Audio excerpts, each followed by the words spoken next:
Welcome everybody to the best betting show ever. I'm Lawrence Presman. Let's make some money. We got a full slate of baseball games going today. It is Tuesday. We're going to take them apart. We're going to see if we can find some betting opportunities there. We're going to talk a little bit of college football. We got our parlay of the day, predictive markets. We're going to do a medium deep dive on the NFC South.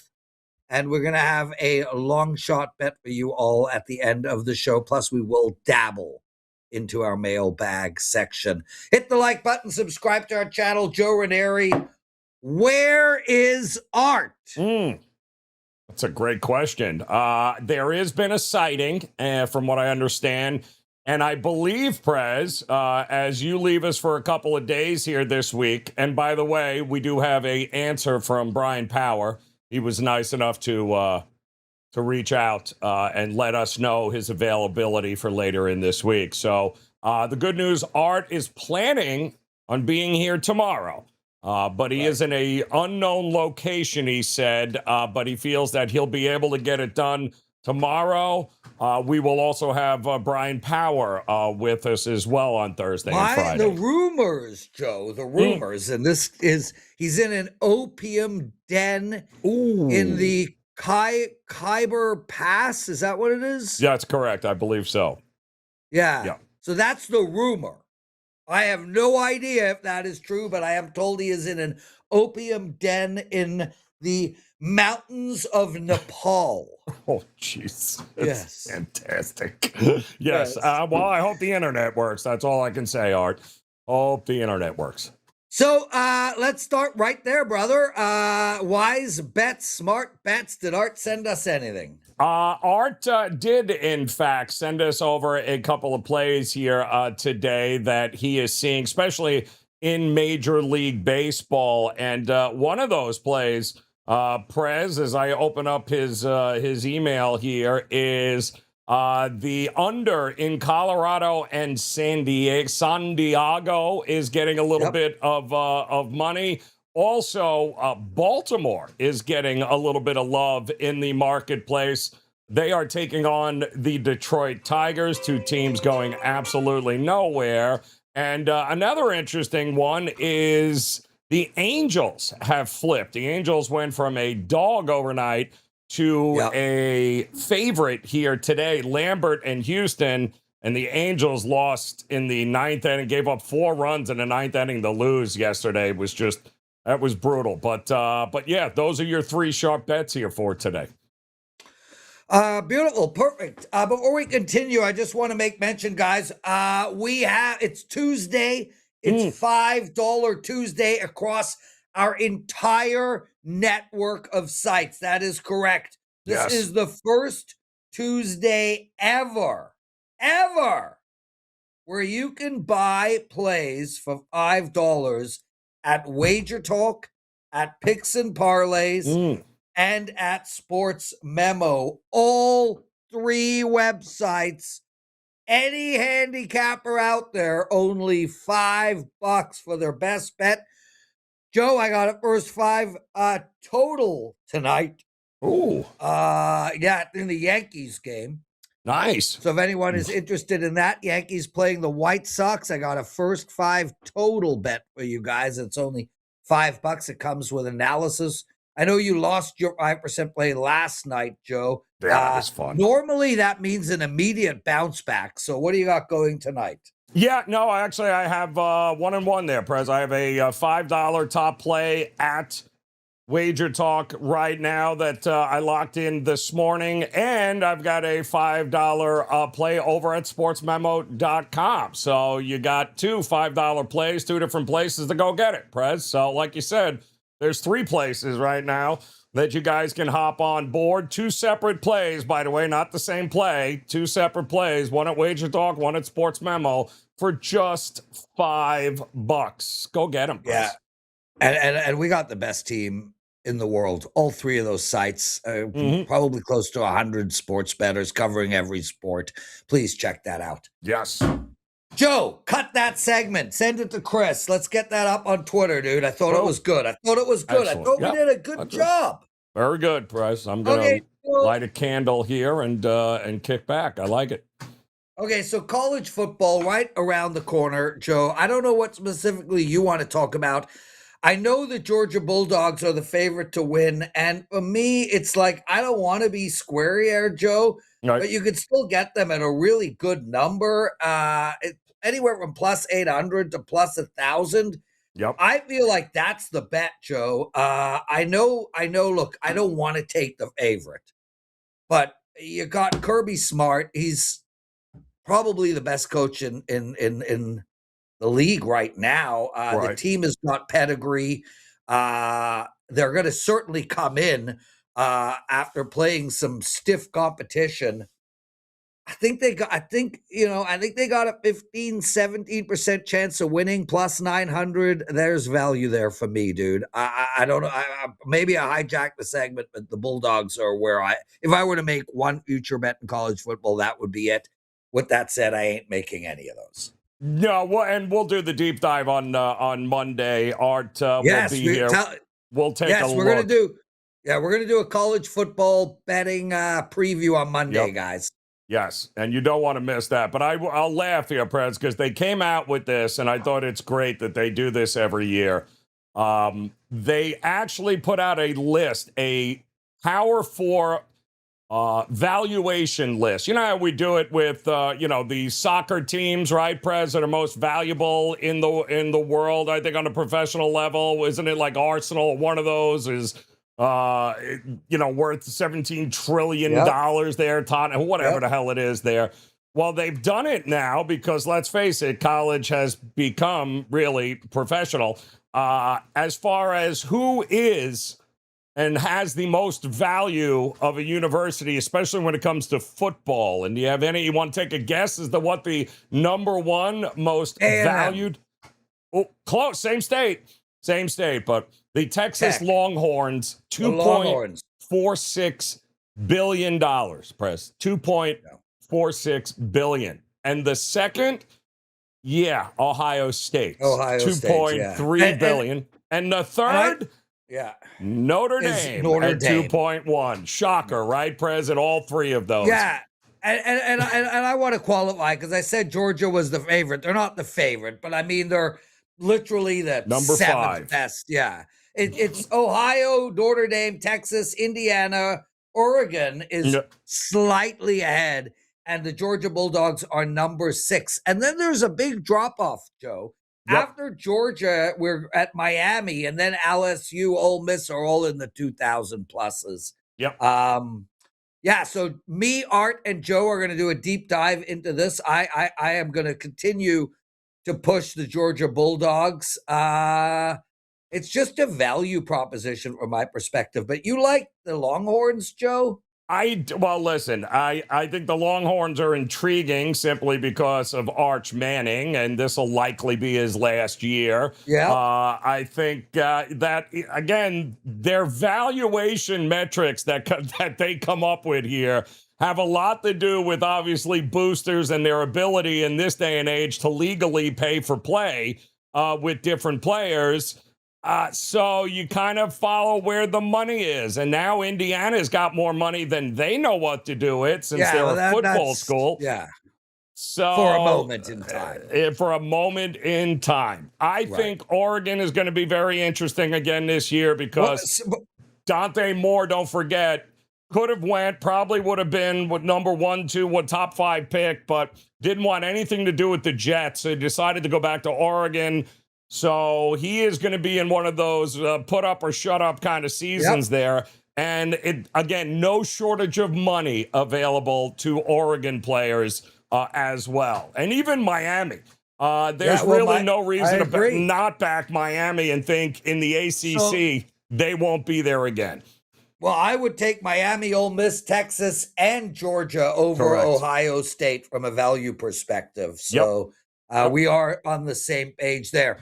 Make sure to tune in on Monday, everybody. We're doing a college football preview show. Joe, let's go to our parlay of the day. Why don't you start us off? All right, parlay of the day here. And I just want to make sure this line hasn't changed because I don't want it to be too chalky. We gave you the Yankees yesterday, and they ended up getting that done. But I think Milwaukee bounces back here tonight, Prez, with Logan Henderson and Landon Roop on the mound. I think Milwaukee minus 140, 145.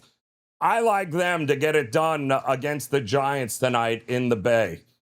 Well, I'm going to break the cardinal rule and go with a team that hasn't announced their starting pitcher, is playing at home, and I'm going to take them on the run line. Let's take the LA Dodgers over the Seattle Mariners. I like There's that. your parlay of the day. Joe, Bitcoin has seen a nice drop. Well, I wouldn't call it nice.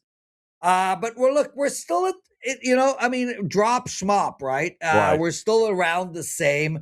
We did see it get all the way down to 62.8 a few hours ago. 2 hours ago, exactly. So we have seen a 1K increase 2 hours ago. I think that continues. Give me the yes at 64,000 or only 35 cents. That's a lot of value there, Joe. Prez, are you one of these guys that follows this the arch? Like when you look at this here and you see that, I mean, look at this trend up here to things. Are you somebody that follows where this and goes, well, it's going to peak, it's going to keep rising like it was, I don't know, what is that, 2 months ago, 3 months ago? Yes is the answer, Joe. With Bitcoin specifically, there's a lot of momentum in Bitcoin. And one of the things we've seen with Bitcoin over and over and over again is there really is a FOMO factor. When Bitcoin does go on a run, and I have predicted that to be somewhat mid-late August, you're going to see people jumping in, and it sort of perpetuates itself. So like I've told everybody since March, and you've heard this over and over again, Joe, Bitcoin's going to hover around 65 until mid to late August, and then we're going to see a run. It's held true so far, Joe. I think it would be a nice time to get in, buy a little ETF, buy some Bitcoin. I think it's a buying market right now. I love it, Prez. And I'm going all three, as a matter of fact, up and over. I believe that trend here continues today. So give me the yes over 60. I mean, that seems like low-hanging fruit. The over 64,000, over 63.75, and over 63,500, Prez. I think all three of those are solid because I think we get back up to 65 here today. Yeah, listen, fingers crossed, Joe, and that would be a great bet. So I watched the Insta documentary on Kelce and Polymarket last night. Was it Insta 39 or minutes Netflix? long. Which one was it? It's Insta Doc on Netflix. Gotcha. Yeah, it was excellent. I enjoyed it. Look, it started off, for some reason, the Winnable gang got involved at the beginning, which is what I saw last time. They rented a room out at Mandalay Bay or wherever the hell it was, and had a big. What is a Winnable group? The hell does that mean? Is that they consider themselves the only fans for sports bettors. So God, I don't want to say no more. Yeah, say no more. I'm already out. Yeah. Only I'm out. You want to know the craziest thing about that slogan? The only fans for sports bettors. Yeah. Call me crazy, Joe, but isn't only fans for sports bettors? Pretty much. At least a lot of them in their mom's basement. I mean, yes. Given that like 99% of sports bettors are men between the age of 18 and 40, I'm going out on a limb and saying that's probably the majority of people on OnlyFans. Yes, I would tend to agree with you that is kind of crazy the way that works out like that. Anyway, we met. I don't know what an OnlyFan is. Anyway, I mean, I don't know. Well, I've never been to OnlyFans. Have you? I'm an OnlyFan, Joe. Of you. Okay. Fair enough. I can I'm say the same about you. Fan of you. Yes, I think you're also the only fan of Brian Power. I do want to say it. We met with the Winnable guy many months ago. Talked some business. Nice guy. I cheer for him. And now he's got a documentary going? No. Oh. I don't know what happened. They were in that documentary at the beginning for like 15 seconds. And then it was all about Kelce and the Poly Markets. We met both the owners. They hate each other. The owner of Kelce hates the owner of Poly Market and vice versa. And you know, Joe, there is an actual difference between the two. Yes. The major difference is Kelce is 90% sports, and Poly Market, although still sport heavy, is very heavy on politics and culture. So that's kind of where the difference is right now. And yeah, they talked about how it exploded. I mean, or Poly Market, everything really took off. The Biden-Trump debate where Biden fell apart. And that's where Poly Market really took off. So worth watching, everybody. That's for sure. Keep an eye on, yesterday it did come up for those of you in Minnesota. They had threatened Prez to implement a ban on Poly Market and all of the predictive markets. The state was voting in order to do that. Yeah, the judge just came down yesterday and was like, no, that's not how it works. You can't do that. But there are some daycare centers still available you can invest in, apparently. Yes. They actually did delve into that a little bit last night in that documentary, and they talked about how ultimately it is federal jurisdiction. Right. And it's interesting because gambling is state jurisdiction, but the stock market is federal. And the way they have positioned both Kelce and the Poly Market is from a stock market perspective. So the states cannot ban it. And the head of, I don't know what the commission is that oversees the stock market, etc., but he's newly hired, and basically he has said that any state that tries to get rid of the predictive markets will be taken to court. Hence, the federal judge stepped in and said, this is not legal. This is not how it works. So yeah.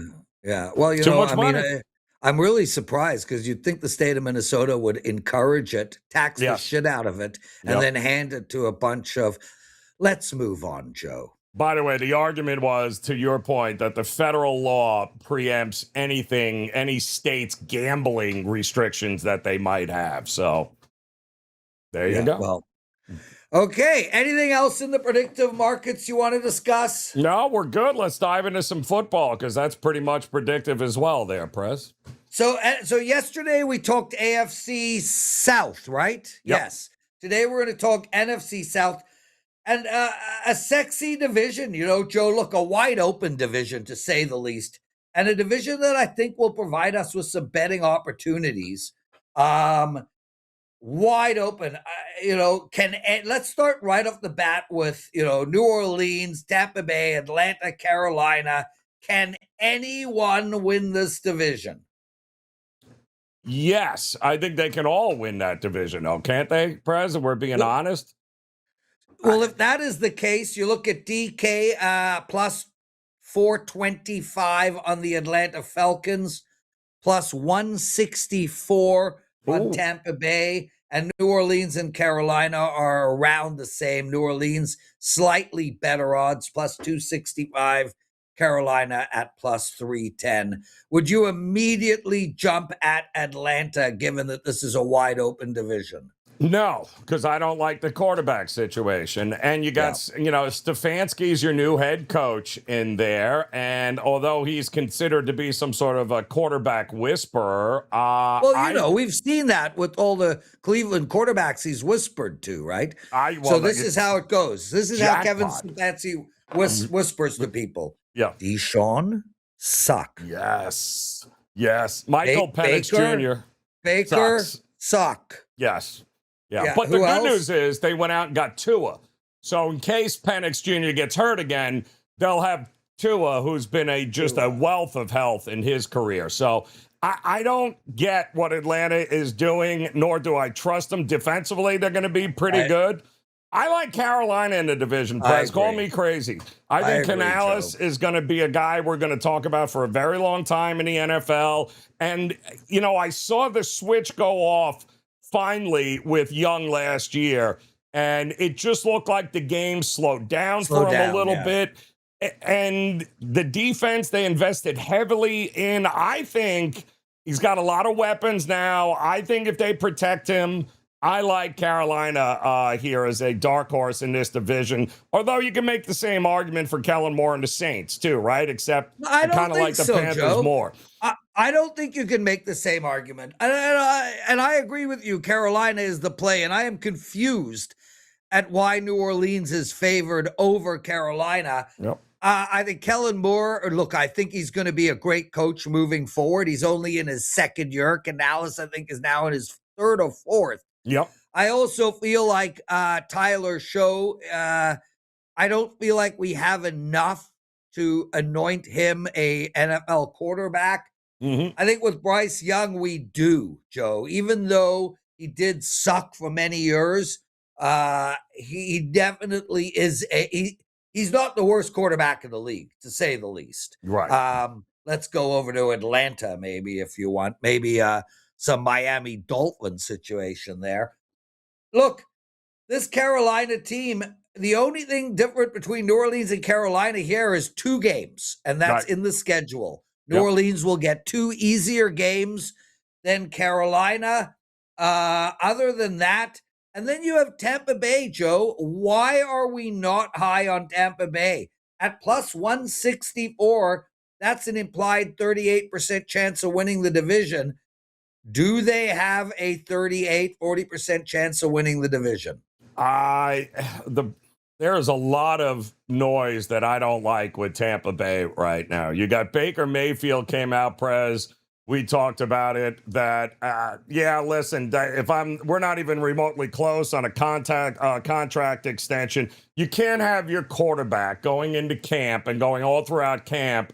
Especially a guy like Baker Mayfield. Like, I don't know what options you think you have, Tampa. Player. Yeah, like, you don't have any options. Vita Vea, we just learned, the big nose tackle there, one of the best defenders in the game, wants out. Mike Evans is already gone.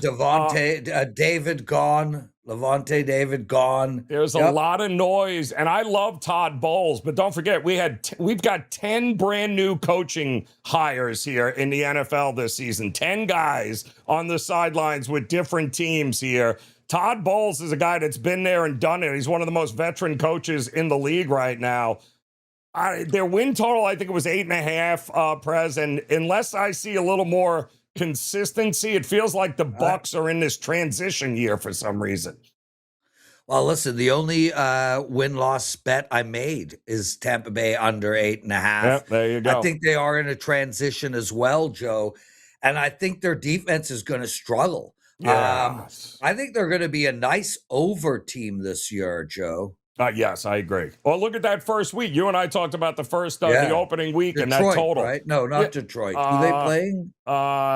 It's another one with a absolute monster high total. I loved the over. I looked at the over. It was 52, I think, off the top of my head. 52 and a half. Let's go look. Cincinnati, isn't it? Is it Tampa, Cincinnati? Cincinnati. There you go. And I like Cincinnati, too, there. Minus 3.5. If you can get a 3 on Cincinnati, I'd bet them right now, guys.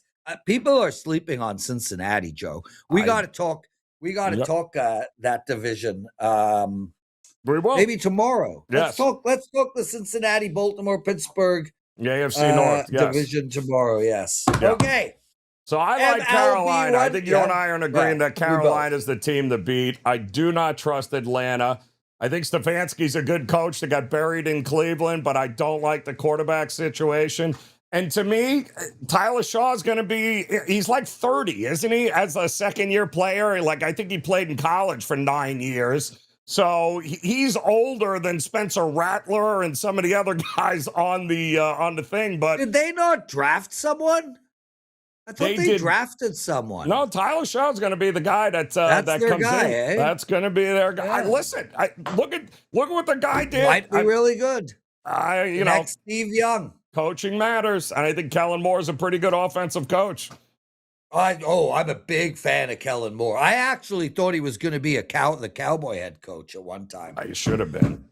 Okay, MLB rundown, Joseph. Yes. Let's hear it. Prez, let's see what we've got here today. we have got one afternoon game, by the way. Guardians at the Reds. Doubleheader because they got rained out. This is the game that would have gone last night with Burns and Ciccone. I gave you the Guardians as a long shot last night. I like it again here today in game one. Diamondbacks and the Pirates. I don't know what to say. I'm still scratching my head. 2 of 14 with runners in scoring position were the Diamondbacks yesterday. I don't think that happens again. I like Brandon Pfaadt on the mound against Chandler. I'm going to back the Diamondbacks in this one. Kremer versus Melton. And we're seeing the Orioles get a little bit of love in the marketplace here. I don't know why. I think Melton has been really good. I'm going to back the Tigers there. The Marlins won a game. Can you believe it? 12-game losing streak finished, and they walked it off with 4 runs there in the 9th inning to get it done against the Phillies. That won't, even with Aaron Nola on the mound tonight, that's likely not happening again. I'll go with the Phillies. Rangers and the Rays. And you want to talk about Quantrill and the Rangers against Jackson, the Rays. Rays are at the Trop. I'll go with the Rays. I am going to go with the Nats to bounce back against the Blue Jays. I think the Braves bounce back against the Reds. I think the Twins get it done against the Royals. I like the Yankees over the White Sox. I do like the Cardinals over the Cubs. I like the Astros over the Angels. And I think the Rockies and Padres are a dead under. Meanwhile, I think the Red Sox bounce back against, they won 4-2 last night, but I think they get it done again here today. Brewers and the Giants. This is an interesting one in which, I like the Brewers to get it done. And Mariners and Dodgers. Prez gave you the answer. So there you go, Prez. There is your MLB rundown here today. Brilliant. Long shot, Joe. And we should cut these and put them out. I think they're going to be great segments. Listen, Joe, my long shot is simple. Let's stay in baseball. I like Colorado over San Diego. And look, we're trying to find these bets that are long shots, so to speak. It's not like the yesterday's bet. It's a plus 200 and change bet. But I think, firstly, this Colorado offense is better than what most people think. And Michael King is not as good as his record, and his record isn't even that good. 6-7, 3.24 ERA. I understand Michael Lorenzen has a horrible ERA, but I think the Rockies have a better offense than San Diego. I'm getting 2-1. We'll take the Rockies. What about you, bro? I love that you went big or go home there, Prez. I am going to keep it simple here. I mean, listen, I know it's Alcantara and Miami, but if I'm even money or better with Philadelphia, even with Aaron Nola on the mound, I'm backing them here. The Phillies got to kick it into another gear here, and I think they will do just that. Nobody wants the Phillies tonight. I'll take the Phillies tonight to get it done here, Prez. There we go. Joe, let's go to our mailbox section. We had some great comments yesterday. We'll race through them real quick. We got Chad. You gents are hilarious. Chad, I appreciate that. In all seriousness, and I don't know if you feel the same way, Joe, but I would rather people say your show was really funny, it was really entertaining, we laughed a lot, than to tell me that we gave out a free winner. I want entertainment. That is my priority when hosting these shows. Listen, it's either way, informative, entertaining. All of it. All of it. I'm in for all, because that's what it's supposed to be. The one thing we're not on this show is you're never going to tune into this, Prez, and go, boy, these guys take themselves way too seriously. Yeah, to say the least. David Tokorski. We love you, David. He yesterday I told you about how I was in a group of 7 guys. We were betting the World Cup. We were up a little, and then we wrote it all at the end. Yes. David was like, that's not a good betting technique. It doesn't look good on you, Prez. Oh, David, boy. I was one of 7 guys, bro. Like I had 1 vote, bro. Frankly, I wanted to just hand the money back. I was good to call it a day going into the semis. So you were pot committed, Prez. You didn't have a choice. Right, exactly, bro. I had, Yep. yeah. Yep. 805 Noodles. Kelce is demanding Netflix take the documentary off the web. Ooh, interesting. Joe, do you have any odds on Kelce on whether it will be removed off of Netflix or not? What's the name of it, Prez? Did you remember the name of the actual doc? I don't. Instadoc something. Instadoc. Okay. Predictive markets. The estimates are 7 out of 10 members lose money on Kelce. Yeah, I think that's low, Joe. Call me crazy. Nope. I'm going with 7 plus 2. I kind of like that. Like that. Yep. I will be absolutely amazed if 3 out of 10 people win money on a regular basis on Kelce. That would be about 27% more than bettors, because nobody wins money sports betting if they're making parlays and doing that kind of nonsense. So yeah. Yes. But that is really interesting that Kelce wanted it removed, because I got to tell you something, Joe. It wasn't negative towards them or the poly market. It did not discuss that most of the people lose money. So I'm surprised about that. Yeah, and listen, it's all about narrative control, though, Prez. Right? You don't want Netflix or something that Kelce didn't improve. Throwing it out there because nobody vetted anybody. They don't know if any of it is true or if it's not true. So I get it. It ain't gonna matter. They're gonna keep it up as long as they want, Netflix. But the reality is, I get why Kelce. I mean, you have those attorneys on the payroll anyway, Prez. If I'm not mistaken, you might as well put them to use, right? Yeah. So, Joe, the Valley writes, the dude, which is clearly me, because picked the Jets to beat the Titans in week 1, and somehow they're going to win the division. Lay off the weed. Firstly, never should you lay off the weed. Secondly, why are those things mutually exclusive, Joe? Can you explain? Why can't Tennessee beat the Jets in week 1? Good point. And the Jets still come second in their division? Why? No, there's a lot of that is very possible here, Prez. So why would we pretend like it's not? Of course it's possible. And then Kid Vegas thinks we're idiots to like the Jets. Dead money. They retained the league's worst coaching staff. Well, I don't know if you've seen who's coaching in Pittsburgh, but why is the Jets the league's worst coaching staff? I thought Aaron Glenn did well last year, Joe, given the circumstances. Oh, yeah, listen, I mean, he is, I'm a Jet guy, Prez, you know that. I enjoy pain just like anybody else, but the reality is, he's out of his depth. I never thought he was, I didn't think he was the right hire to begin with. No, me either. They are going to have an opportunity to suck so bad this year and then pick their quarterback of the future in the draft. But like I always say, the Jets do nothing easy. So I'm kind of I'm waiting for the Jets to overachieve and win just enough games where they screw themselves in the draft coming up. I think that's going to happen. Well, I'm pretty sure that's going to happen. And listen, one thing we know about the Mannings, they go where they want to go. Yeah, and my guess is if the New York Jets draft Arch, he ain't going there. Nope. So, yeah. So that's the show, Joe. Boom. Love doing this. We'll see you tomorrow. Art the Caesar back tomorrow, everybody. Yes. Get out of here, Joe. Call it a day.